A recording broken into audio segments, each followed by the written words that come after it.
Salam, salam sejahtera, selamat pagi saudara-saudaraku yang terkasih di dalam Tuhan. Kembali pagi hari ini Tuhan memberkati kita semua.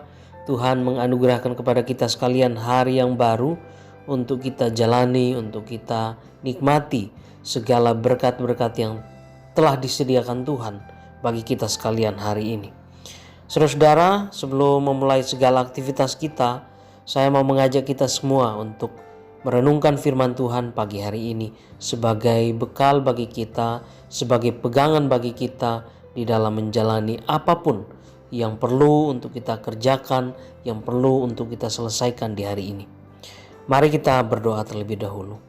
Kami bersyukur kepadamu ya Tuhan, Engkau pagi hari ini kembali membangunkan kami dengan satu semangat, satu sukacita, satu keadaan yang baik untuk kami bisa melakukan ataupun mengerjakan segala tugas dan tanggung jawab kami. Kami bersyukur untuk semuanya itu ya Bapa di surga.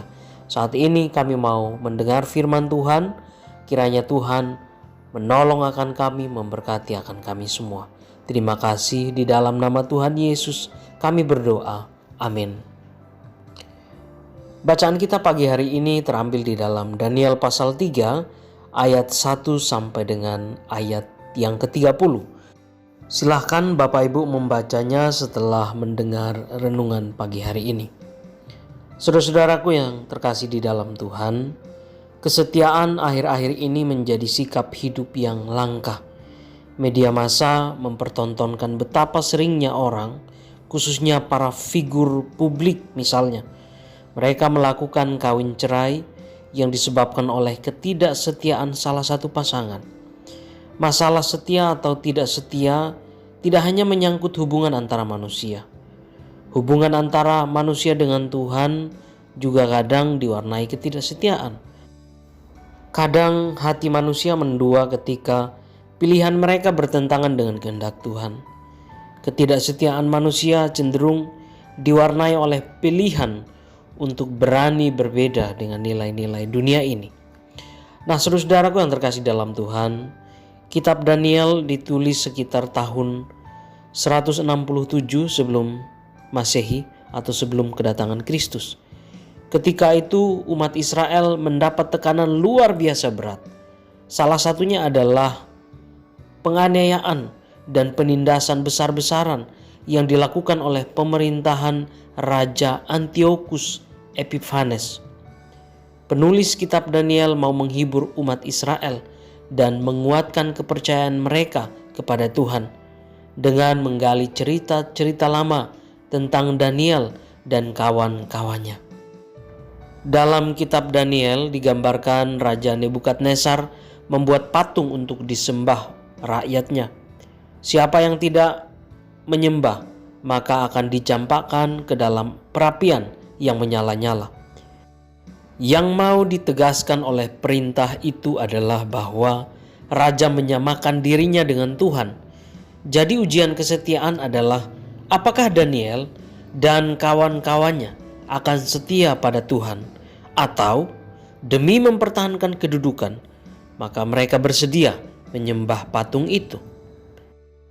Nah, berkaitan dengan ajakan untuk setia, ada 3 pelajaran yang dapat ditarik dari kisah Sadrak, Mesak, dan juga Abednego.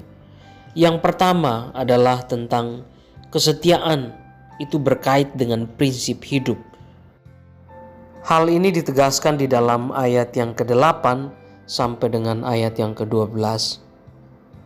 Bahwa semenjak awal kitab Daniel mencatat tekad Daniel untuk setia kepada Tuhan dengan tidak memakan makanan yang najis. Kesetiaannya kini kembali diuji dengan perintah raja untuk menyembah patung. Sadrak, Mesak, dan Abednego memilih tidak menyembah patung itu, sekalipun ancaman hukuman mati menjadi risikonya.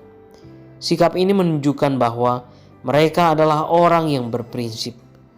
Prinsip hidup itu mereka pegang teguh dengan konsisten, tidak tergoyahkan oleh apapun juga. Pelajaran kedua yang bisa kita ambil dari kisah ini adalah tentang kesetiaan itu tidak ditentukan oleh keadaan. Ayat 16 sampai dengan ayat yang ke-18. Satu hal yang indah dari jawaban Sadrak, Mesak, dan Abednego ketika menghadapi pengadilan raja adalah bagaimana mereka menjelaskan Allah kepada raja. Mereka percaya bahwa Allah dapat melepaskan mereka dari perapian. Namun, kalaupun Allah tidak membebaskan mereka dari perapian itu, mereka tetap percaya kepada Allah. Kepercayaan mereka tidak ditentukan sekali lagi oleh keadaan.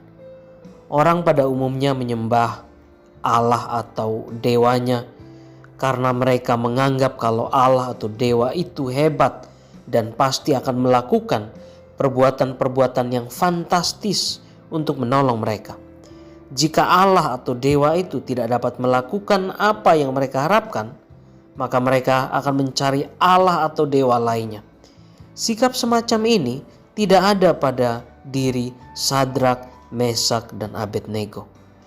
Kemudian yang terakhir, yang ketiga, saudara, kita belajar tentang kesetiaan itu menghasilkan kesaksian hidup tentang Allah. Ayat 28 dan ayat 29.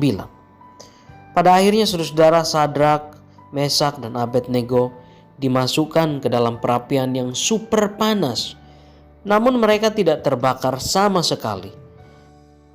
Para menteri yang melihat proses pembakaran ketiganya menceritakan kepada raja bahwa ada orang lain yang melindungi ketiganya sehingga mereka tidak terbakar. Raja kemudian memanggil mereka keluar. Akibat kesetiaan Sadrak, Mesak, dan Abednego ini, raja melakukan dua hal. Yang pertama adalah raja menyerukan kehebatan Allah yang disembah Sadrak, Mesak, dan Abednego. Kepada semua orang ditegaskan untuk tidak menghina Allah mereka. Kemudian yang kedua adalah ketiganya, Sadrak, Mesak, dan Abednego, diberikan jabatan yang lebih tinggi daripada sebelumnya. Sikap raja ini memperlihatkan bahwa kesetiaan akan menghasilkan pengakuan tentang Allah dan membuatnya dihargai oleh orang lain. Nah, saudaraku yang terkasih di dalam Tuhan, kiranya firman Tuhan atau renungan singkat pada pagi hari ini boleh memberkati kita sekalian. Amin.